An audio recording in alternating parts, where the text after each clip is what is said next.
Sir election काय चाललंय मुलांनो? सर इलेक्शनचं काय लागलंय रिझल्ट आज? आजच्या इलेक्शनचा रिझल्ट, अरे काय बोलावं. आजच्या इलेक्शनचा रिझल्ट म्हणजे भाजपने नुसता कहर केला आहे. जबरदस्त परफॉर्मन्स आहे भाजपचा. मला वाटतं की मी आकडेवारी लिहून आणलेली आहे. जवळजवळ 288पैकी भाजप 120 ठिकाणी भाजपची सत्ता आलेली आहे. आणि शिंदेसेना जवळजवळ 50 ठिकाणी शिंदेसेना आहे. राष्ट्रवादी 40 आहे. महाविकास आघाडी पूर्णपणे बरबाद झाली. इथं कुठंच नाही आहे महाविकास आघाडी. मला वाटतं फक्त काँग्रेसच्या काही ठिकाणी बऱ्यापैकी आलेले आहेत. आणि सत्तेमध्ये म्हटलं तर महाविकास आघाडी भाजपने एकतर्फी इलेक्शन जिंकलेली आहे. शिंदेसेनेचा पण परफॉर्मन्स चांगला आहे.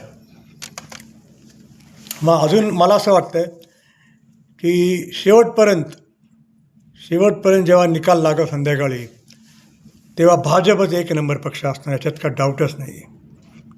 पण आता काय होईल माहिती का? पण झालं काय याच्यामध्ये, झालं असं आहे की ही इलेक्शन आहे ना, महायुती म्हणजे BJP, अजित पवारचा पक्ष आणि शिंदेसेना यांच्यामध्येच झाली.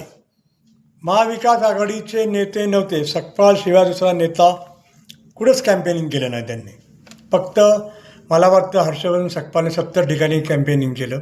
उद्धव ठाकरे आले नाही, शरद पवार आले नाही. पण महायुतीकडून देवेंद्र फडणवीस, अजित पवार, शिंदे, सगळे त्यांचे मंत्री, सगळे आमदार, सगळ्यांनी कॅम्पेनिंग केलं. पण म्हणजे याचा अर्थ ही इलेक्शन महायुती आपसातच होती. एकामेकाला शिव्या दिल्या, एकामेकाचं उणीधुनी बाहेर काढली, भ्रष्टाचार बाहेर काढला, कोण किती पैसे वाटते त्यांनीच काढलं त्यांचं. म्हणजे एकामेकावर आरोप त्यांनीच केले. आणि ते कसे मनी अँड मसल पॉवर यूज करतात महायुतीवाले, त्यांनीच त्यांचं बाहेर काढलं.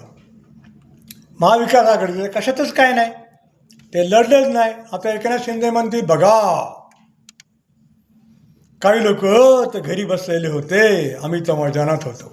म्हणजे शिंदेसाहेब, तुम्ही मैदानात एकटेच होता, ते लोक घरी बसले होते, तुम्हीच जिंकला मैदानात. अभिनंदन तुमचं, भाजपचं, अजित पवारांच्या NCPचं अभिनंदन तुमचं. तुम्ही लढला आपसात, तुम्ही जिंकला. असंच लढत राहा आणि असंच जिंकत राहा.